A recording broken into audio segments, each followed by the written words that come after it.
Anna, welcome to Atlanta, if even virtually. Thank Congratulations you. to you. Your wonderful husband is like a little brother to me, so that makes you a little sister to me. Congratulations on this book, on the baby. You've had a lot going on. Please tell me, how did you find time to write a book with a newborn? Yeah, it's been an epic couple of years to say the least. But I actually started the research even before I was expecting my son. So I started my research with my PhD a couple of years ago, and then found myself expecting him halfway through my research. I gave birth to him when I was starting to edit the book, and really even edited it while he was laying on my chest, and I could hear his little breath. So it was a beautiful journey to become a mother while writing this book. And even though it's not only celebrating biological motherhood, it's all about our different forms of motherhood, our different ways of caring for others, and that kind of mothering work that we do. It also was another level of connection that I had with the three women that I was celebrating. Well, these are, of course, three extraordinary women and three extraordinary men.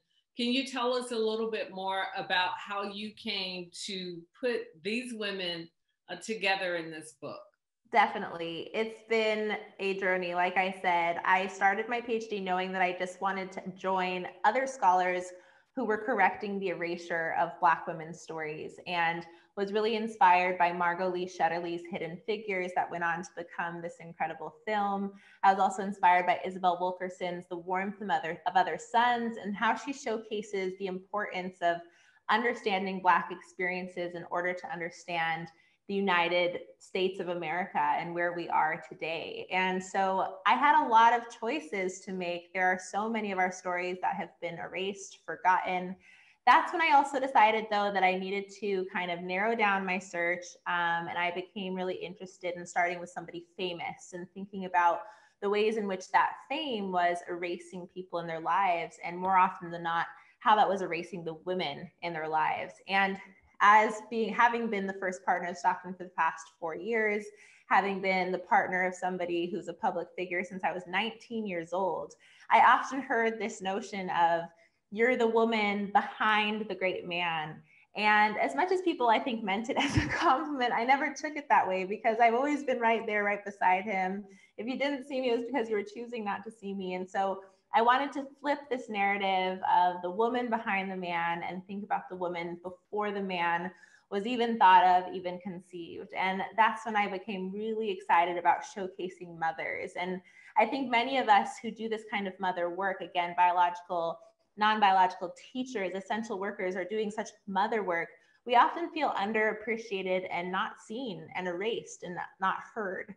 And so that's why I wanted to celebrate them. And I focused specifically on these three women because they were all born within 5 years of each other. Their famous sons were all born within 5 years of each other. And that allowed me some really cool intersections in their stories to make commentary on historic perspective and how each of the events that they lived through affected them differently. So there's a lot more to say about it, but that's kind of the background to how I arrived at studying Alberta King, Bertus Baldwin, and Louise Little. Well, I'm so glad that you explained the connection, because there's a natural connection that you think of with Martin Luther King Jr. and Malcolm X. And I didn't know where James Baldwin and his mother fit into that. Although he was the voice of the movement in so many ways, I didn't know how his mother became a part of this story. Yeah, there were so many events that led to this very specific project. I also, right before starting my PhD, watched I Am Not Your Negro, the film based off of James Baldwin's writings, where he says that he is the witness to his friends' works, to Martin and Malcolm, as well as Medgar Evers, and what they did for our nation and our world. And then I thought, that is really cool. I now see James Baldwin as kind of a natural part of this group. And so when I was thinking of the mothers and did some even preliminary research, Bertus Baldwin added, again, this layer of speaking to how writing is a part of our way of giving life. It's a part of our activism. And we think so much about Martin Luther King Jr. and Malcolm X incorrectly as if they were these direct opposites of each other. But the introduction of a third person allows us to think about the variety and the diversity of not only these three men's approaches to the civil rights movement, but also the variety and nuance and diversity of Black womanhood and Black motherhood experiences. So bringing the three of them together really painted a beautiful and I think much more accurate portrait of the Black experience. Did any of your research show that at any time these women, that their lives intersected with one another, besides the interaction of their sons? No, they never met each other. So I think that would have been really powerful if so. However, in other ways, they intersected, sometimes in very painful ways. They were all, Black women who were, again, born in this time when Jim Crow reigned supreme. And even if they weren't born in the United States, Louise was born in Grenada. She was facing the direct violence of white supremacy and colonization in her own island.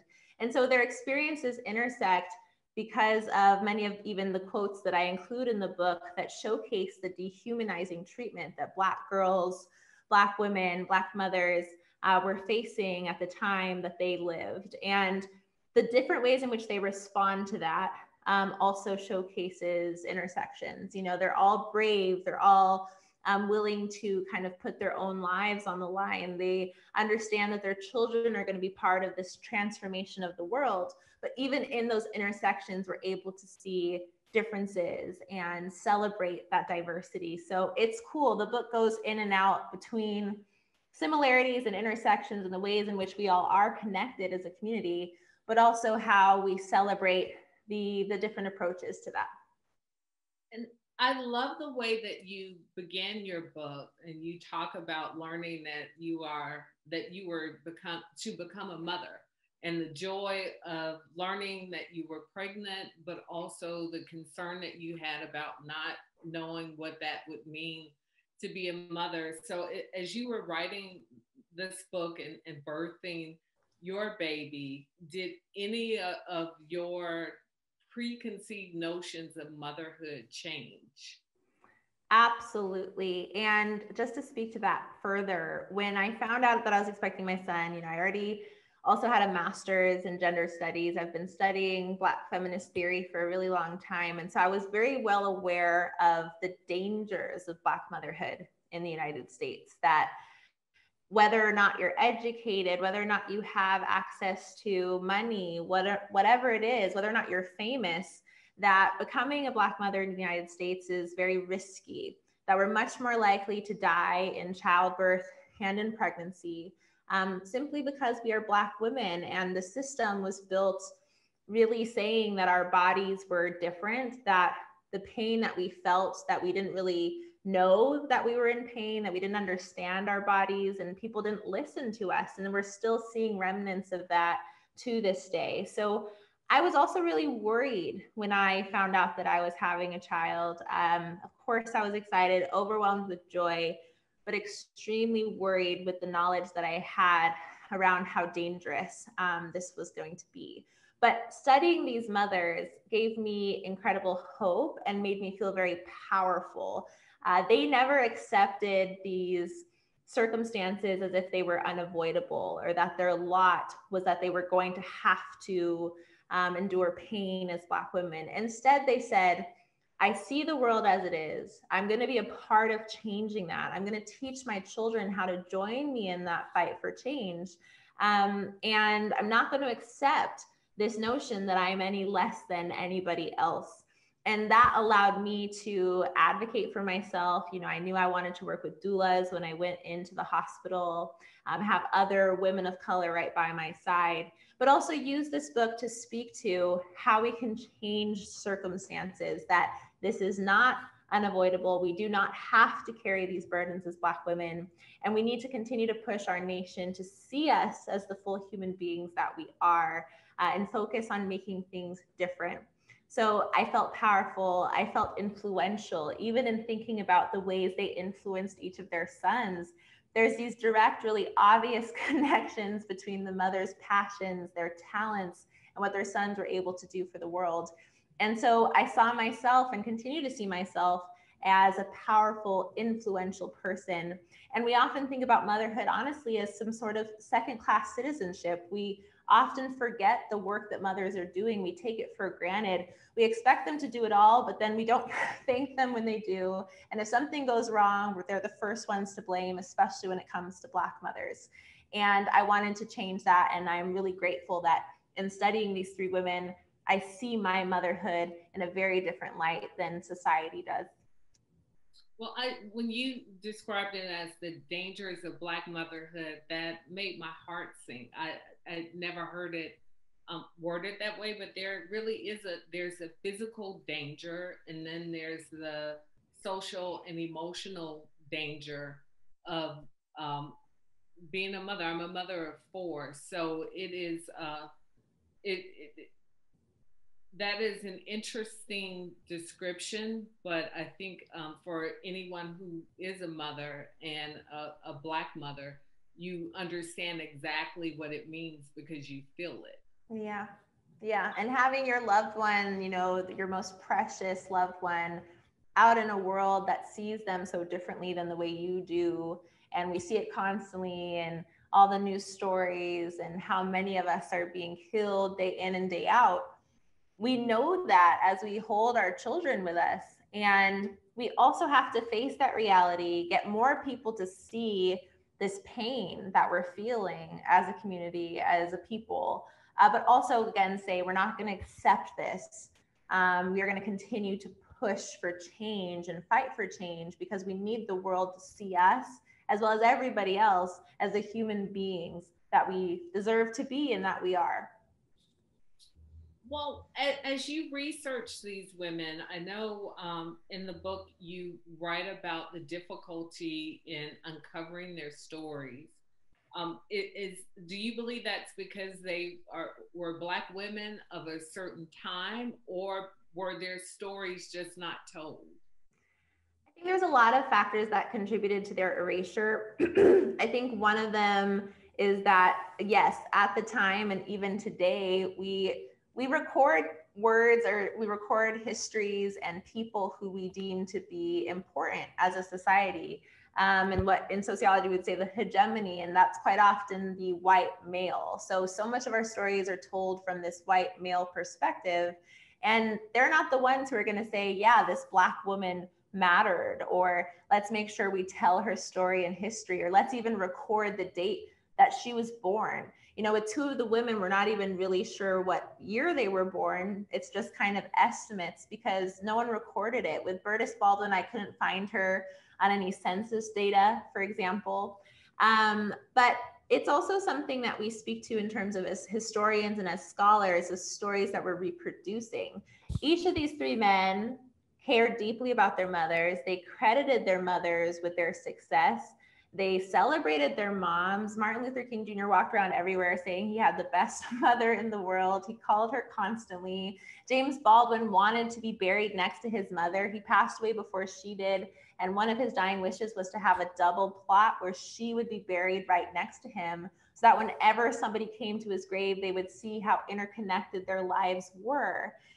So there's example after example. Even Malcolm X, who has had some problematic things around the way he feels about women, he also credits his mom with saying that she was the first to teach him this kind of discipline that he found in the Nation of Islam, that in many ways he was returning to her teachings before he even met Elijah Muhammad.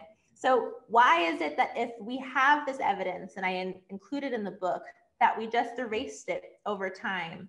So part of it is this understanding of sexism in our society, of racism in our society, and that intersectional oppression that Black women are facing, where people don't think that our lives are worthy of documentation and that they're not worthy of celebrating. Where do you think these women found their strength? I think several different sources. I think even part of the story, and I'm celebrating this generational knowledge and these movements that they're passing on to their kids, but it also started before then. Their parents also really believed in their daughters. Their Let's look at Alberta King, for instance. She was very well educated. She was the only surviving child of the Williams family. And they say as a young woman, they're going to instill in her this belief in the importance of her own education and her own voice and her own opinions. And that matters for her strength and her ability to carry forward, even when multiple challenges are going to be stacked against her. It's the same with Berta Baldwin, her siblings and her father, even though when she's born, she loses her mother, and she's born in this tragedy. They all surround her with love and remind her that they're with her no matter how far away she'll end up from them throughout her life. With Louise Little, again, same thing. Her grandparents were these liberated slaves. They knew what it was like to live in captivity, and they find their freedom, and they teach her to continue to carry freedom in her heart. And that's really these lessons that the main thesis of the book. This is generational knowledge. The boys don't just pop out of nowhere with these fully formed notions of how they're going to accomplish freedom, but instead they find their strength in generational knowledge, in their backgrounds and their experiences and their communities. And it's crucial to our understanding of what they were able to do for all of us. Often refer as a negative, referring to men as mama's boys. Mm-hmm. Did you see anything about these relationships? You write about the strength that these relationships gave these men. Was there anything about these relationships that served as a negative for these men?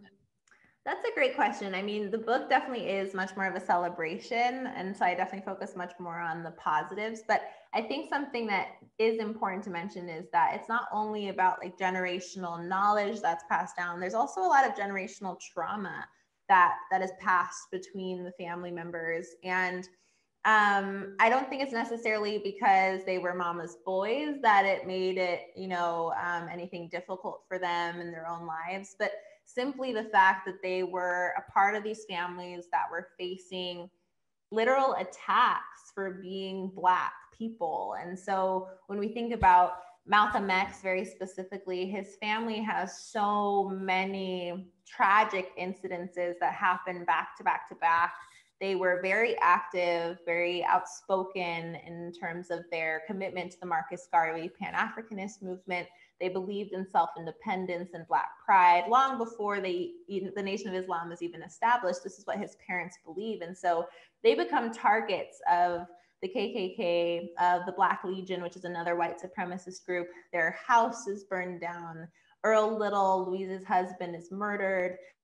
She's not given the life insurance money that she deserves. Then she's put away for 25 years of her life against her will because a white male doctor says that she's imagining being discriminated against. Mm-hmm. So every single one of their rights, is consistently taken away from them. And so this is what Malcolm X really grows up learning. So it's not necessarily always a positive thing that this is how he learned about white supremacy. He faces it in a very sad and very tragic way. And sometimes it almost, pushes them to feel that they have to risk their lives, that they have no other option. So I can definitely see that being something that's difficult and a burden to carry that one would hope that they wouldn't have to. I think also when we think about James Baldwin and his relationship with Berta Baldwin, again, he doesn't come from as much privilege as MLK Jr. does. He was raised poor and Black in Harlem, and he speaks to that experience and the fact that his mother was the victim of an abusive relationship. He himself was the victim of his stepfather's abuse, but that his mother was as well. And she has 8 more children with this man, and he sees this, over and over again, and he sort of like hates the fact that she keeps becoming pregnant, and it's really difficult. So the book also contends with the fact that these are not perfect individuals, and they're all carrying trauma as a result of a response to the racist attacks against them. And obviously you highlighted 3 extraordinary women. I'm just curious, were there any mother-son duos that you opted to leave out?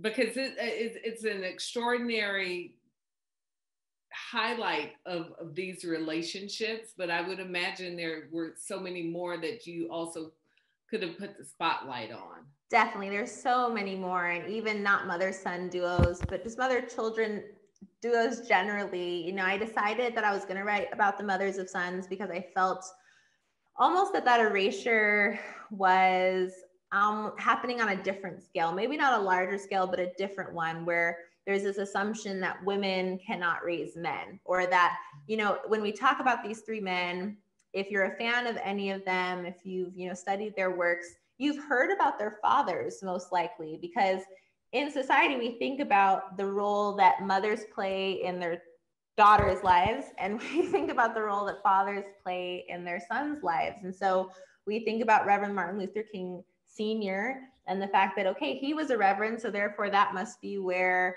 MLK Jr. got it from.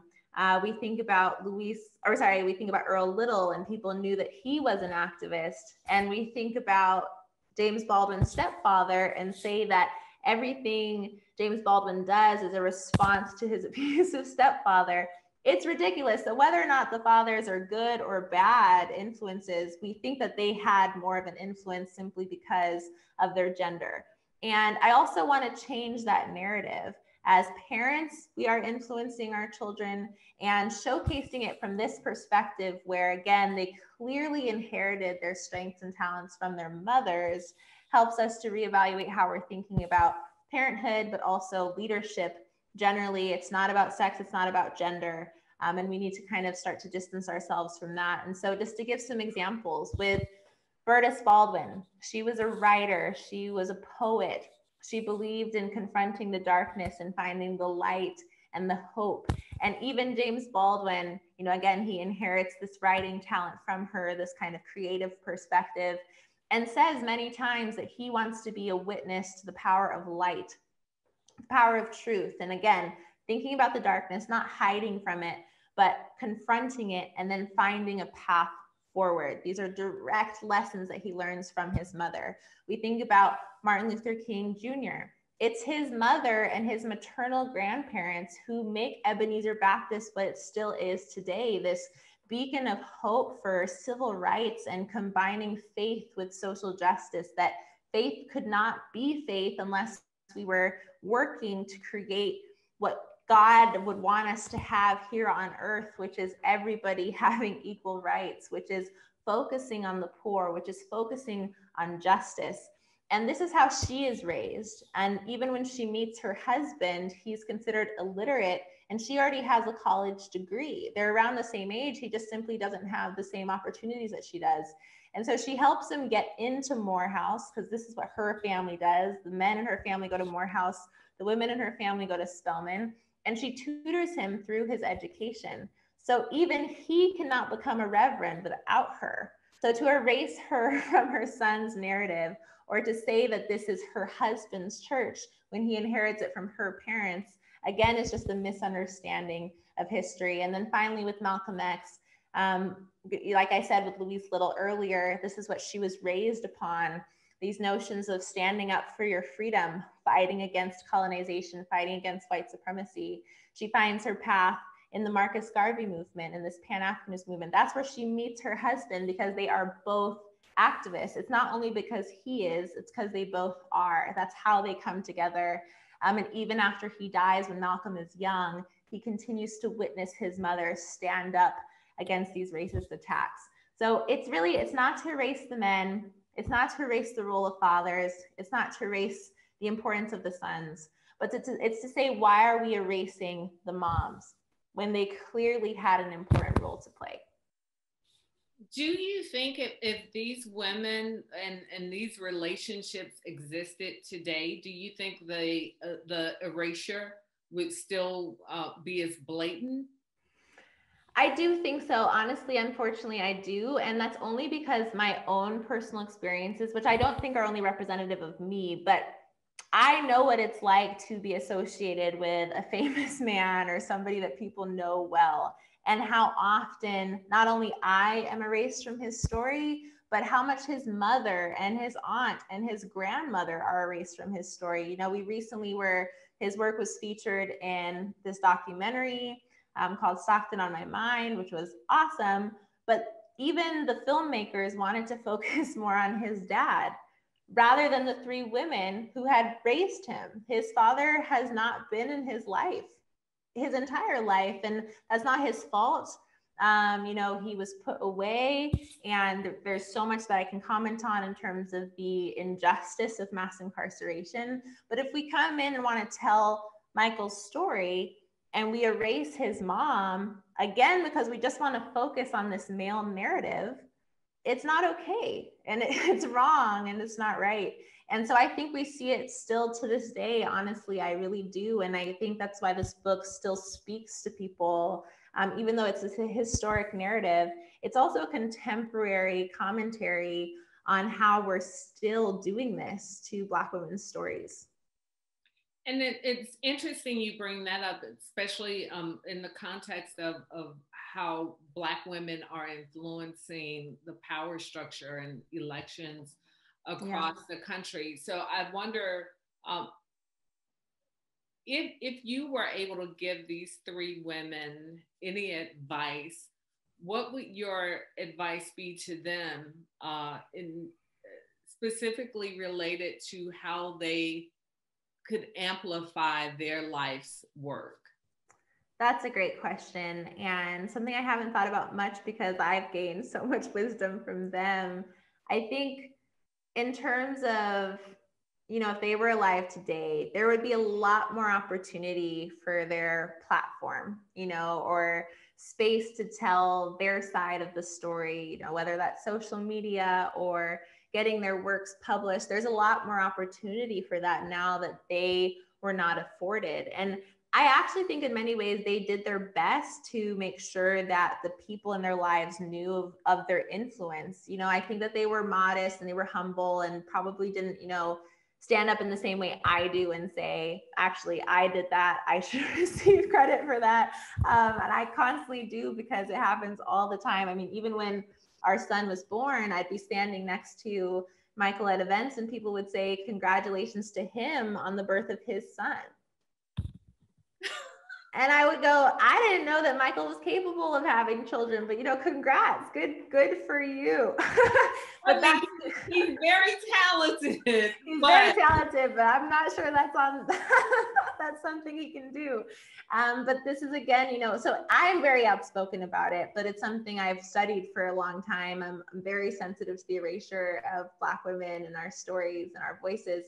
But I think that Bertus, Alberta, and Louise were somewhat aware of it, even if they didn't have the same opportunity to speak up against it that I'm given now. I write articles about it. I talk about it in this book. I'm very unapologetic about addressing that because I think it has to change, not only for me, but for many of us who feel erased. And when we are erased, we are really just missing huge parts of the puzzle. And when we think about policy, we're not going to fix things unless we're focused on those who are being impacted the most. And a big part of erasing Black women's stories is erasing the need to address the issues that affect us very personally and very deeply. But Alberta, Bertus, and Louise also carried forward their tradition of oral tradition. They were telling their families about themselves. They were, very, like with Louise Little, was very proud and would stand up against the Black Legion, this white supremacist group that I mentioned, while her children watched her. She was aware that they were watching her, and it mattered more to her that they see her in this proud light, and maybe that she was risking her life than for them to see her cower or bow down to her oppressor. So they practiced it in their own ways. Bertus wrote these letters to all of her family members, telling them to live with love and to focus on light and to not carry pain in your heart, not carry hatred. So they found ways to instruct people around them. And I just think we have more opportunity to do that today. So it's also a reminder to Black women today to focus on our own narratives and be okay with doing that, sharing our wisdom, because it helps us, the rest of us, to understand how we continue to move forward in a world that really treats us in so many dehumanizing ways. And how will you impart these lessons to your son? Your son is how old now? He is 15 months. And he is so adorable. Isn't he cute? He really is. My gosh. I can't believe he's just 15 months old. He carries himself like just a full grown man. He has such a personality. I mean, but when you know who his parents are, I guess it's not surprising. So when will you, how and when will you begin to impart these lessons to your son? It's going to be interesting, you know, to have a mother who wrote this book about the appreciation of mothers and how sons need to, you know, give credit where it's due, et cetera. So I'm curious to see how that sort of plays out. But I think a big part of it is not necessarily this, you know, constant, you know, see me, I'm here, I want you to see me. It's not that, but more so just a fair acknowledgement. It's something that my mom raised me with, actually. She was very clear that just because she was our mom, she was not obligated to do anything for us. It's kind of a funny thing that we joke about now, but she was always like, if she cooked us a meal or drove us to our ballet practice or whatever, she would say, you could say thank you for that. You know, I didn't have to do that. That took effort on my part. I could be doing my work. I could be doing something else right now, but I want to support you. And I'm a person too. So if you could thank me, you know, because we don't really thank our moms. We don't think about them as human beings. We're very sort of like, great, you know, you did the thing you're supposed to do and cool. It takes a little while longer. Like maybe when we're adults, we start to think, oh, wow, my mom has done a lot for me and I should thank her for that. And so when I was a little, you know, from ever since I can remember, my mom was very clear. Gratitude was important. She was still her own person. And it didn't cause me any pain to acknowledge that for her. And so I want to continue that. That's a part of the way that I'll teach my son that as well. And also just having honest conversations. I think part of what I've learned from Bertus, Alberta, and Louise is vulnerability is something that's helpful for all of us. When we don't present ourselves as this superhuman who can carry all the burden and all the weight, and I don't need any help, I think that's unrealistic and it doesn't do any of us any favors. So also being willing to say, I'm having a hard day, or, you know, I do need some help, or I'd love to speak about this. I think all three of the sons, these famous sons, also had a deep understanding of the human condition, partly because they had very honest conversations with their mothers. You know, James Baldwin was his mother's right-hand man as she had 8 other children. He supported her through that. And that was probably a huge burden for him to carry. But he learned a lot about humanity and she didn't shield him from that. I mean, maybe she didn't have a choice in the matter, but I actually think it's something that did him a favor to not see her as a superhuman who didn't have feelings of her own. And it's interesting you talk about the roles of gender and gratitude. And I was just thinking about my 4 kids, and I remember when my oldest was younger, he had very definitive feelings about what women should do and what men should do. And I remember being perplexed by it because there was nothing happening in our household that would give him the impression that that was only for women to do or only men do that. But it was, I don't know. I still don't know where he was getting it from, but it was behavior that I really had to correct a lot. Yeah. And I love now that with my daughter, we have a chore chart. And she's like, well, why do I have to wash the dishes? Yes. Boys have to wash the dishes. So, it really does begin at such a young age. And when I read about these 3 extraordinary women, in their own way, in leaving James Baldwin's mother, leaving letters to her children, although she was not a published writer, having just a thoughtfulness to leave something with her children in that way, and with the other 2 women, equally extraordinary. And growing up in Atlanta, very familiar with the King family, but there's even so much more that I didn't know about Alberta King, because you're absolutely right. Their stories just simply aren't told as a Mm-hmm. part of the narrative. And I just wonder what surprises, if any, did you find in researching these women? The biggest surprise was how on point my hypothesis was. I started off just thinking it'll be cool to tell these stories, whether or not they had that much of an impact in terms of these direct connections to the son's works. I just want to tell these women's stories before they became mothers and while they were mothers, and even after their sons passed away, because all three of them lived to bury these famous sons. And in two of the cases, tragically, they actually buried two of their sons. Alberta King lost her other son, as well as Bertus Baldwin's son David also passed away before she passed away. But the surprises really came when, I find this evidence that a principal at one of James's schools says he directly inherited his writing talent from his mother.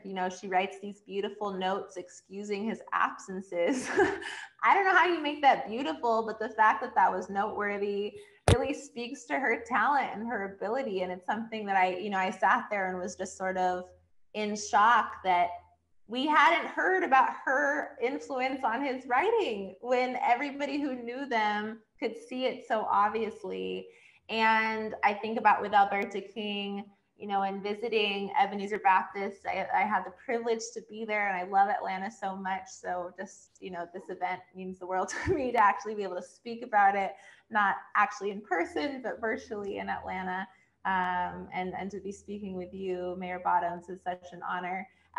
But yes, to be at Ebenezer Baptist and to be at the King birth home, and to have my own knowledge of Alberta's influence, and then to see how she was being erased even in her own birth home, that everybody was focused on, MLK Jr., of course, that makes sense, but then they were focused on Reverend Sr., and no one was talking about the fact that that was also her childhood home, that her parents bought it.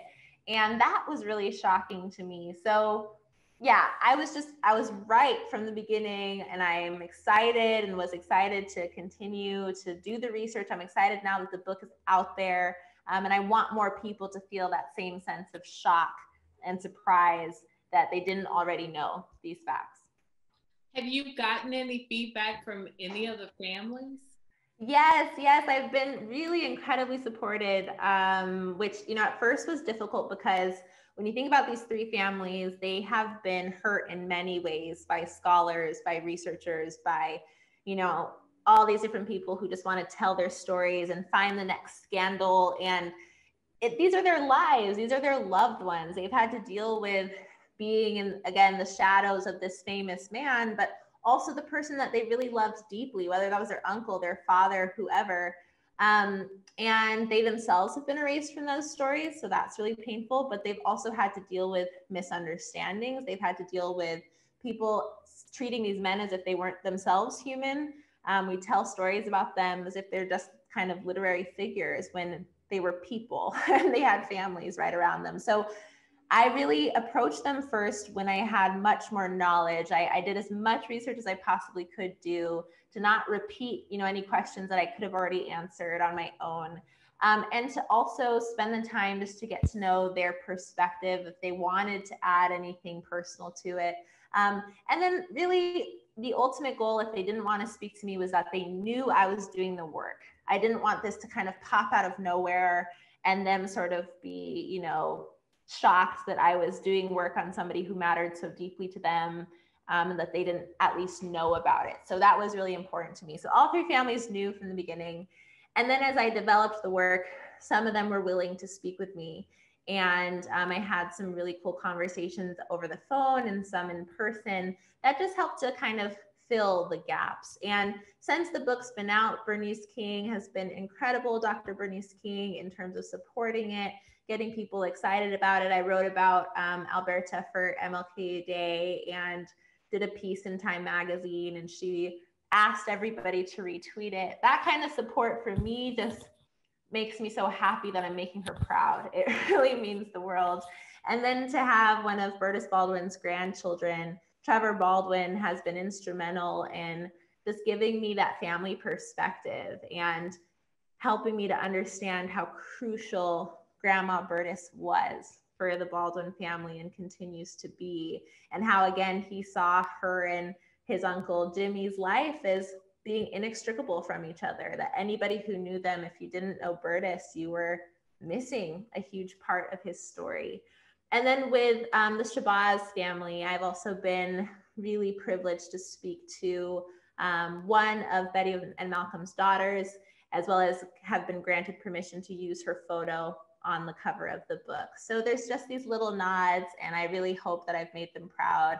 And now that the book is out there and they can see that it is a celebration and I'm not trying to hurt anybody, that maybe they'll be comfortable in sharing even more about the women. I think there's a lot more out there to uncover. And if they're excited about it, maybe they'll start to tell us a few more stories. So does that mean we'll get a part 2? Oh, that would be cool. I don't know. You know, I write about a lot of different things. I'm excited about future projects as well. And a part of it too is I don't want to necessarily kind of take advantage of the families and kind of make my whole career about that. I think that there's a space for scholars, and then there's a space for loved ones to do their part as well. You know, I'm kind of like, if somebody wants to tell more and get more of these personal details out there, I want to give them the space to do that. You know, I was asked to do a children's book about this and maybe talk a little bit more about James and Burtis Baldwin, since there aren't as many children's books about him, but it just didn't feel like it was my role to do that. I think there's a time to say, you know, maybe later, if the family grants me permission and they want me to be the one that writes it, but I don't want to build my career off of telling these very personal stories and kind of co-opting them for myself. But there's a lot more projects to come. And maybe down the line, I'll return back to this project. But it's one that, I mean, it's my debut as an author. It's going to define my career in so many ways. And I'm just grateful that I was given permission to do this thus far. And we'll see if there's any more with it. But maybe it's also enough. Well, it's hard to believe that this is your debut, because it's so wonderfully written and so well researched. And I'm curious, did any family members share with you that they learned something about their loved ones through your research? So far, that hasn't happened yet, but I was keeping them posted on things that I found, you know, for instance, with Burtis Baldwin's mother, and the fact that I felt that she probably passed away in childbirth because of her death certificate being the same month and year that Burtis was born, and how she passed away from hemorrhaging. And I was able to share those documents with them. And they did say that was just powerful to have, you know, just to hold their great grandmother's death certificate and to learn more about her name and her journey. And there were deeds to the land that their great grandfather owned, that I just kind of passed as much off to them. And whatever they want, I will continue to just send everything to them. I think it's, again, really important as researchers to not take this for ourselves, to return it for those who we wrote the work for. And but thus far, no, I haven't heard any major surprises.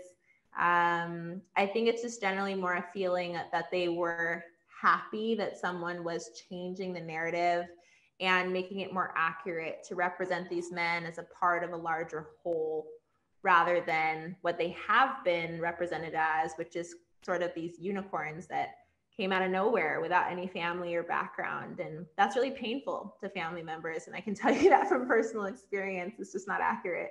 So yeah, I think that they were thankful for that. And I know Dr. Bernice King is very intentional with speaking her mother's name. Yes. So I think it's extraordinary that you focused on the mothers of these great men. And then just my last question, what of these three extraordinary women, was there one that you felt more connected to than the other? I feel like I pulled different parts of their stories that I found to be inspiring or that I connected with.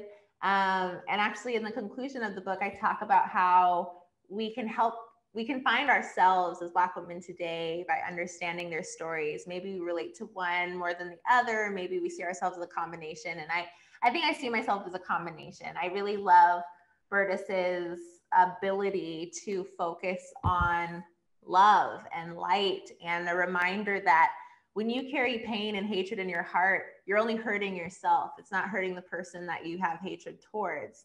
And being able to find that levity in order to cope and to move forward, it's something that I'll definitely always carry with me. Or Alberta King's ability to use her privilege to help those around her. She didn't see herself as being any better than anybody else, even though she had, very unique experiences as a Black woman living through Jim Crow and having a college education. That was really not common, but she uses that to teach her students. And she also is this incredible instrumentalist and singer and organ player, and she wants other people to find their talents and their creativity as well. So she just teaches so many, and I found that to be really incredible and inspiring.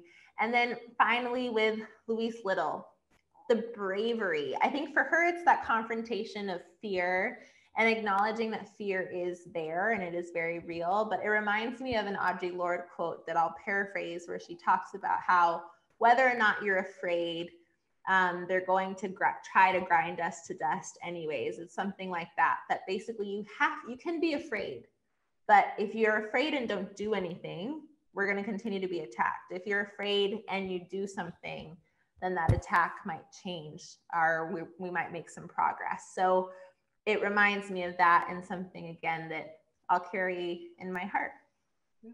And one of my favorites, Audre Lorde. Yes. When I use my vision in the service of others, it becomes less and less important whether or not I'm afraid. I know I'm paraphrasing, but thank you for this extraordinary work.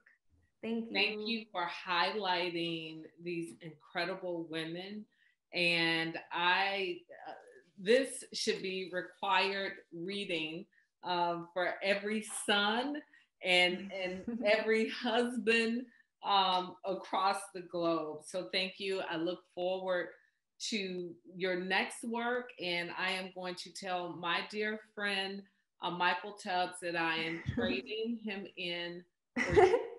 Thank you. Thank you. I don't think he's going to accept it, but we can try.